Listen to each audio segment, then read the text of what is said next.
This is the CBS Evening News. Dan Ratto reporting. Good evening. New developments and disturbing new pictures in from Panama. The government of Manuel Noriega has ordered out a U.S. diplomat. He is Terrence Kneebone, chief of the Embassy Public Affairs Office. The State Department rejected the expulsion order, claiming it does not come from the legitimate government of deposed President Del Valle. In Panama, Juan Vasquez reports anti-Noriega violence reached new heights. The protest spread to two of Panama's biggest hospitals today in one of the most violent outbursts of the crisis so far. Nurses and other employees of a public hospital blocked a major highway to demand their wages from Noriega's bankrupt government. When they refused to disperse, Noriega's forces moved in. The pitched battle raged throughout the day, with protesters hurling rocks and guards answering with volleys of birdshot. Noriega's defense forces are the only public workers being paid. Their loyalty appears unshaken, but their public support is vanishing. Instead of getting food or getting money, what they get are birdshot, tear gases, all kind of tear gases. It was much the same at another city hospital where police and protesters faced off for hours. The police fired dozens of canisters of tear gas in a futile attempt to end the confrontation. The protesters replied with the first Molotov cocktails that have been seen since the unrest began. Finally, the police stormed the hospital grounds. At least one doctor was injured in the assault, and birdshot was fired into a hospital ward while terrified patients cowered inside. Fear and hunger are spreading. The Catholic Church today started distributing food to the poor. But it's something that has to be done because people are, from day to day, many wondering where the food's coming from. The assault on the hospital grounds represents Noriega's most desperate effort to remain in control at any cost. But with each passing day, he faces new pressure to step down. Juan Vasquez, CBS News, Panama City. For a long while, Noriega was on the payroll of the American CIA. Now, part of President Reagan's campaign to pressure Noriega out is to run him out of dollars. David Martin reports tonight that the man Mr. Reagan once supported now gets money from strange new bedfellows. According to U.S. intelligence reports, Noriega is soliciting East Germany, Bulgaria, and Libya for cash to offset the sanctions imposed by the Reagan administration. The reports say some cash already has been smuggled into Panama. Both U.S. officials and outside experts warn that driving Noriega into the arms of Soviet clients would represent a colossal backfiring of the administration's plan to oust him. It would entirely change the nature of the problem that we're facing in Panama. There would be the potential for the Soviet Union to undertake a short-term commitment because of the strategic value that would be gained from such an initiative. At the very least, an infusion of outside cash would prolong the crisis. A short-term commitment would give them the opportunity to have the current regime meet its payroll. Helping Noriega pay out $15 million a week in government salaries week after week is something most experts say Moscow and its clients would be reluctant to do. Besides being very short of cash, those countries would need to take their orders from Moscow, and I find it difficult to believe that Moscow would want to escalate this issue into an East-West conflict. Ironically, Noriega's most likely source of cash seems to have dried up. U.S. officials say there is no evidence the drug cartel is bailing him out. Like the Reagan administration, the drug dealers apparently have decided they can no longer do business with Noriega. David Martin, CBS News, the Pentagon. Reagan administration officials who declined to be identified say what they say is a major Nicaraguan offensive is underway tonight. They say what may be thousands of Sandinista troops are hitting Contra positions in northern Nicaragua and inside Honduras. One official says the Sandinistas appear intent on, and now I quote, a knockout blow. Earlier in the day, President Reagan asked the U.S. Congress again for new aid for the rebels. One of the continuing unknowns of U.S. election year 88 is the possible impact of the Missiles for Iran deal, including what Vice President Bush did or didn't know and do, and why his stories about it conflict.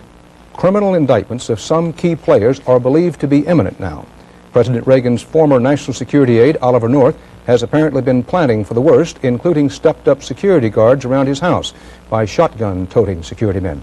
Correspondent Rita Braver has the story and the pictures. Colonel Oliver North, guarded by his own private security force, left for his Marine Corps job this morning as usual. Since his government detail was pulled several months ago, North has paid for his own protection, reportedly with private contributions. This guard was eager to display his weapons cache for CBS News, but North himself has been more worried about his legal arsenal, preparing for an indictment that could come as early as tomorrow. Sources familiar with the investigation say that North, as well as former National Security Advisor John Poindexter and Richard Secord and Albert Hakim, the men who helped set up the Iran-Contra arms and money network, will most likely be accused of a broad conspiracy to defraud the United States. The sources say possible charges include violating the Boland Amendment, which barred aid to the Contras, and illegal use of government funds by diverting Iran arms profits to the Contras. North could also face separate obstruction of justice charges for lying to Congress about his Contra activities and tax law violations for encouraging illegal contributions to the Contras. He could face other charges as well. Independent counsel Lawrence Walsh is saying nothing. Since his appointment 14 months ago, he, 30 lawyers, and 50 investigators have pored over hundreds of thousands of documents and conducted at least 1,500 witness interviews. For those under investigation, the indictments will bring an odd kind of relief. All 4 men have been in a kind of legal limbo, passive targets with investigators combing their private affairs. Once public charges are made, the case will move into high gear, and these men and their attorneys are expected to put the whole Reagan administration on trial with them. Rita Braver, CBS News, Washington. The nation's deepening debt to the rest of the world stubbornly resists optimistic economic reports out of Washington. And today, that bad news, unfortunately, grew worse. The Commerce Department said that the deficit is the broadest measure of our trade with other nations, and that it widened last year to a record $160.7 billion. That was almost 14% worse than the record deficit of 1986. One way to combat the foreign trade deficit, of course, is to buy homemade goods. But in the complicated world of today's trade wars, sometimes we meet the enemy, and he is us. 60 Minutes correspondent Morley Safer explains. What do this Chevy, this Ford Mercury, and this Pontiac have in common? None of these American cars is made in the United States. The Chevy's made in Japan, the Mercury's made in Germany, and the Pontiac is made in South Korea. More and more American companies are buying products and making products overseas and importing them to the United States. Even when you think you're buying American, you may not be. We have a sense of wanting to root for the home team, but increasingly the home team isn't playing in the home stadium. It's moving offshore in part of a very fierce competitive battle internationally that's less and less a battle between countries and more a battle between multinational firms. And it's not just cars. Korea makes General Electric microwaves, Japan makes IBM computers, and Singapore makes AT&T telephones. Singapore has the highest standard of living of any Asian country except for Japan. And who's the largest employer there? Seagate Technology, an American computer company. It's not them versus us. It's us versus us. More than half of the exports of Singapore are American companies exporting from Singapore. Not Singapore companies, American companies. So big is the business of overseas production that if all the goods made there were made here, the entire trade deficit would be wiped out. But some U.S. companies say they must import products to keep their customers happy. There's a rather large segment of the American buying public who prefers Japanese products. The sporty subcompact Mercury Tracer. Some people may prefer Japanese goods for their quality, but when was the last time you heard someone boast about their car made in Mexico? 500 miles north of Mexico City. Ford does in this in-house film shot just across a friendly border where the labor comes cheaply.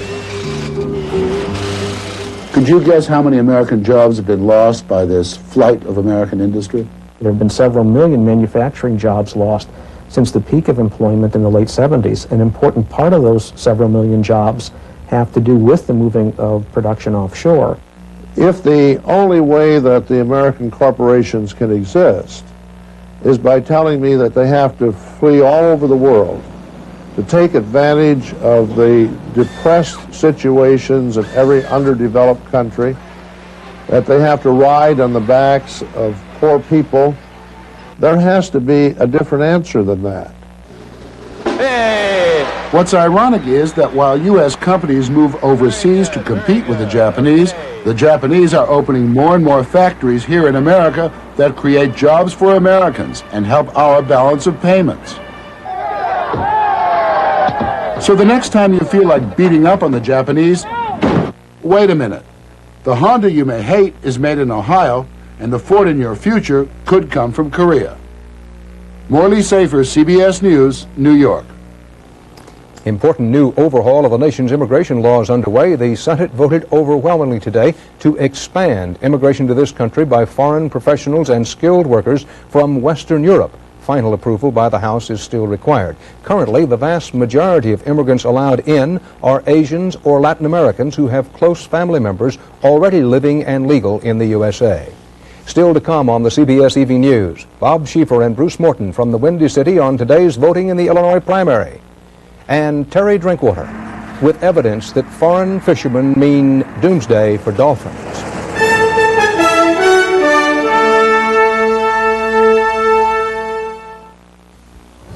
I used to have all different kinds of pain relievers in my medicine cabinet. But when I went in the hospital, my doctor gave me Tylenol. It took care of the pain, and just as important, it did it without irritating my stomach like aspirin, or even ibuprofen can.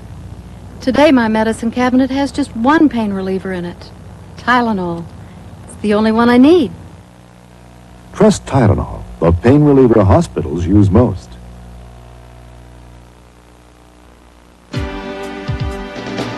Car and Driver calls it one of the 10 best cars in the world. Road and Track calls it one of the 10 best values in the world. We simply call it Ford Taurus.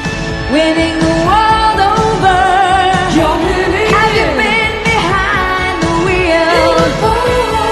Winning the world over. Have you driven a Ford lately? Sarah, keep an eye on your brother. Face it, you never really know how demanding business is going to be. So more and more companies are choosing Konica, the copiers they know they can rely on. Let's go, kids. No matter what size your company, no matter what size the job, Konica copiers are ready. Konica, capturing the imagination. Who will your next president be? Important presidential primary night in Illinois as Campaign 88 swings to the industrial north. Key questions of the night, among many others: does a bona fide Democratic frontrunner finally emerge from the muddle? Will it be Jesse Jackson? What happens if Michael Dukakis finishes third behind both Jackson and Paul Simon, the two very different favorite sons of Illinois? Do prospects for a brokered nomination increase after tonight? Among the Republicans, George Bush is looking to put Bob Dole away and is campaigning as if Dole is already gone. Dole insists that he'll fight to the finish, never give in, at least for now. Among the Republican runners, George Bush and his staff have been indicating for days, by word and deed, that they believe they have Illinois on the whole nomination won and are well on their way to having the presidency itself won. Correspondent Bob Schieffer reports that leaves the Dole campaign desperate but still determined. The polls say he has a huge lead in Illinois, so by midday, George Bush was already in Wisconsin, which holds a primary early next month. The Bush strategy is simple now: don't get in a position to make a mistake. That means avoiding reporters most of the time, ignoring Bob Dole all of the time. And I'm going to stay out of the Dole race. I'm going to keep it on a positive tone, what we're doing, not try to tear down some other Republican. And so just keep plugging away. Dole was also in Wisconsin today, still hanging on by his fingernails, as he put it, but urging voters there to make up their own minds no matter what happens today in Illinois. Many might say, well, it's all over. This is a race you can't inherit or shouldn't inherit. You have to earn it the old-fashioned way. You have to earn it. Whatever the way, for Dole, it is becoming tougher by the hour. Here in Illinois, for example, he expected to pick up support from voters who made up their minds late. But CBS News New York Times exit polling today suggests few Illinois voters decided late. More than 2/3 of the voters here made up their minds prior to Super Tuesday. Dole also hoped dissatisfaction with Iran-Contra and the trouble in Panama would play to his advantage. But again, those issues appeared far down the list of what most concerned Illinois voters. All week, Dole has been saying no matter what happens in Illinois, he's in the race for the long haul. But today, he seemed to back off that just a bit. But I think in the final analysis, the candidate, after discussion in this case, with my greatest asset, Elizabeth, we'd make a judgment. You know, it's too early. In fact, Dole plans to return to Washington tonight and confer not only with his wife, but about a dozen people whose judgment he values. Dan? Bob, what do the political pros and those who pass for analysts believe that Dole will do? Well, I talked, Dan, today to several of the people that Bob Dole will be talking to tonight and tomorrow. I came away with the feeling that they'd like to see him stay in the race at least through Wisconsin, which comes early next month. My guess is that's what he'll do. Thanks, Bob. Our chief political correspondent, Bruce Morton, now looks at the running of the Democrats in the land of Lincoln and their struggle to find a front-runner. Bruce? And Michael Dukakis was back in Boston working as governor. Albert Gore was campaigning in Michigan, the next target. But the two candidates from Illinois stayed in Illinois and, in a sense, signed their names to this day. Paul Simon planted a tree. At every election, something constructive is going to happen. And so every election, we plant a few trees. Born with a passion. Jesse Jackson toured Chicago and brought cheers and excitement wherever he went. Watch him as he walks through the Robert Taylor Project, home of some of this city's poorest people. They gave him what they had. They gave him love. All right! All right! All right! We can make it. All right. All right, don't give up. It wasn't always like this. Jackson has been controversial here. 4 years ago, the delegates elected in the black congressional districts were pledged not to Jackson, but to then Mayor Harold Washington. This week, Jackson has been king, greeted like a rock star, in a campaign more emotional than any, perhaps, since Robert Kennedy's in 1968. All people could be a part of America, just not the middle class and upper class whites. And that everybody can make a difference. For the first time, I had this feeling right here. He got my blood pumping with his excitement. And just reach out and touch somebody's hand. At Harold Washington College, named after the late mayor, there was a song in Jackson's honor, and everywhere excitement. He's neon and fireworks. All the rest this week have been pastels. But excitement, of course, won't decide who wins this election. Turnout may matter, and our exit polls show black turnout about what it was in the primary 4 years ago, around 25% of the Democratic vote. Issues may matter, and unemployment was the issue on voters' minds today. Some who walked white wards think they may have seen a late shift towards Paul Simon. We know Paul Simon has said he has to win this one. We'll find out in a few hours whether he did. Dan? Thanks, Bruce.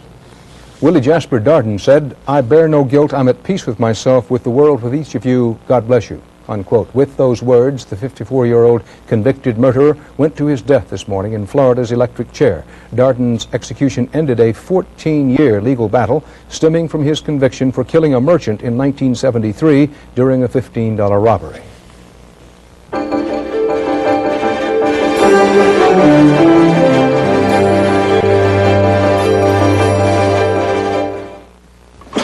When you buy a new lawnmower, you want to believe that each one will be the last you'll ever have to buy. But in time, it becomes painfully clear that not all lawnmowers are engineered to last. Knowing this, why would you settle for anything less than a Honda? Year after year, the right tool for mowing the lawn. You're on your way. Kids and science can really get together in the right kind of place. So Dow has developed and funded the Touch Tech Laboratory here at Impression 5 in Lansing, Michigan. In this particular experiment, we're going to make a solid out of two liquids. It's a hands-on museum that puts the wonders of science at a child's fingertips. Here you go, PJ. And who knows what that could lead to. Dow lets you do great things.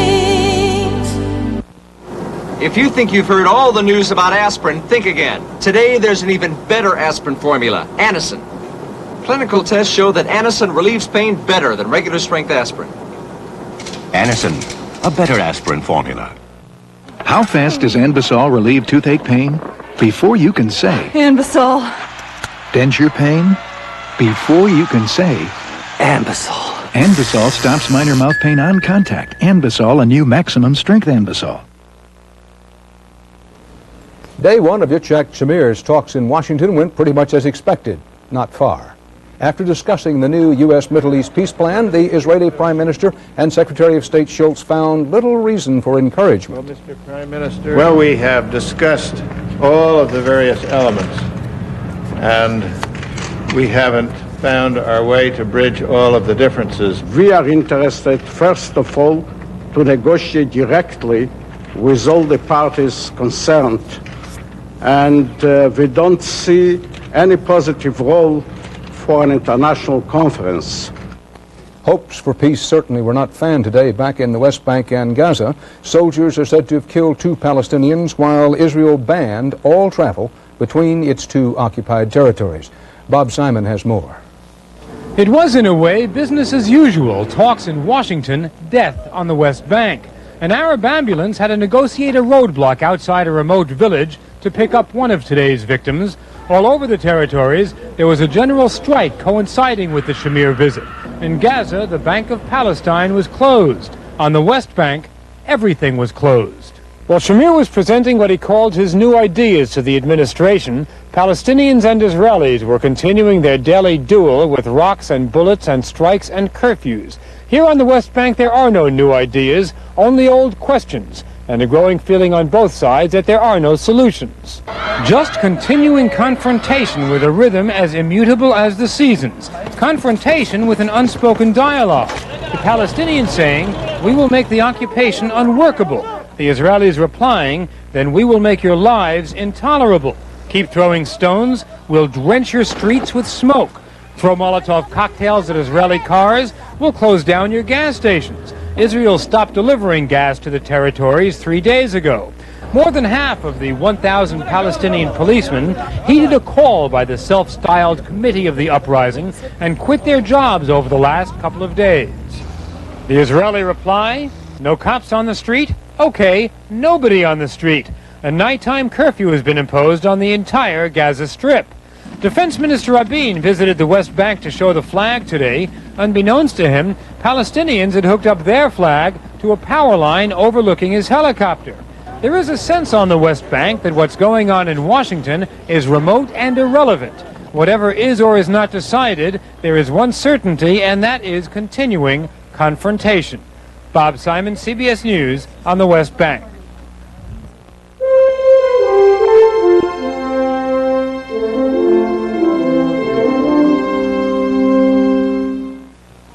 You should have seen this Whirlpool cooktop a little while ago. My husband made chili. I said, from now on, use a pot, okay? But with this smooth ceramic surface, it was so easy to clean. And in here, I found a small meteorite. My son swears it was a TV dinner. Whatever it was, Whirlpool's self-cleaning oven took care of it. Heck, the way my Whirlpool appliances clean up, I feel just like June Cleaver. We're making your world a little easier. Whirlpool. Lucky for this diver, he has a thin, powerful seal. So thin it's virtually airtight. So powerful it even holds up to pressure. No, it's not on this diver's mask. The seal is on his dentures. Extra Hold Fast Teeth has a seal so thin yet so powerful, it's virtually airtight. For a hold that's closer to real than any ordinary adhesive, Extra Hold Fast Teeth, the extra hold seal that's closer to real.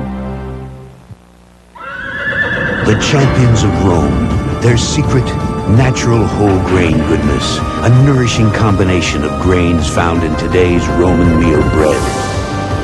Make one meal a day a Roman meal. Betty Crocker's new potato medleys are like nothing before. It's the vegetables that make them taste like so much more. Broccoli and cheese. It's Betty's potatoes with the vegetable teas. New potato medleys.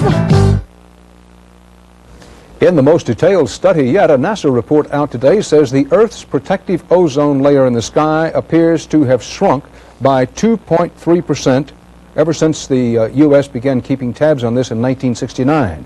Scientists had predicted a 1% depletion of ozone could raise skin cancer rates as much as 6%. Also about the environment. To many of us, dolphins are beloved and bright bottlenoses like Flipper and the performers at SeaWorld. To conservationists, dolphins are an endangered species. But to many foreign tuna fishermen, dolphins aren't much more than a nuisance. Terry Drinkwater explains how that's leading to a clash at sea that could change your eating habits. More dolphin are being trapped and killed this tuna season, conservationists charge, than ever before. Dolphins, sometimes called porpoise, swim above the schools of tuna and become entangled in the giant nets, where they die by the hundreds of thousands. It's worse than it's ever been. We're talking in the last 20 years of 6 to 8 million dolphins that have perished just in tuna fishing operations. The dolphin is probably the smartest and surely the showiest, the most playful of marine mammals. The long American love affair with the species brought laws 2 decades ago which say U.S. fishermen must allow them to escape the nets, even ordering they be chased away to safety. But in the nets of foreign ships, there is often capture and death. These pictures were taken secretly and smuggled off a Panamanian trawler by marine biologist Sam Labuddy. It's asphyxiation, it's drowning. Anybody that's ever had that feeling of not being able to breathe knows the physical panic that overcomes you. You're terrified. Foreign trawlers and canners dominate the world tuna market, but the biggest consuming nation is the United States, so U.S. government agencies threaten product boycotts if other nations don't join in protecting the species. You must realize many of these countries did not have these regulations, and they look at the porpoise much different than we do. To foreign fishermen, they're merely guides to multi-million-dollar catches of tuna. Conservationists say they are losing the battle, that some whole species of dolphin may soon be endangered. Terry Drinkwater, CBS News, San Pedro, California. And that's the CBS Evening News. We'll have election results later. See you soon. Good morning. Well, it's a great day if you're into traffic. If you're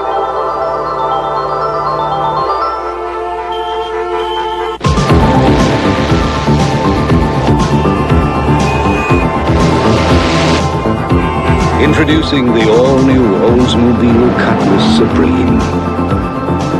Once you've driven it, everything else is just traffic.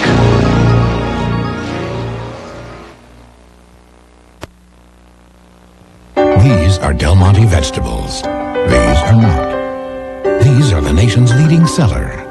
These are introducing Del Monte Specialties. French-style green beans with tender mushrooms. Extra crisp corn that tastes fresh off the cob.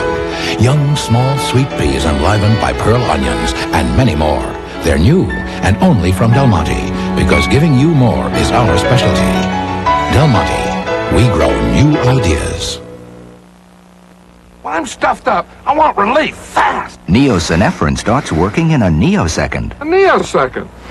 I like that. Today, nothing works faster to get you breathing. Breathing. I like that. Neosynephrine. Relief in a neosecond. Fixing this water damage will cost $1,200. Could I have prevented it? You could. Thompson's Water Seal protects wood, brick, and concrete with its special waterproofing formula. Thompson's Water Seal, a great defense against repair expense.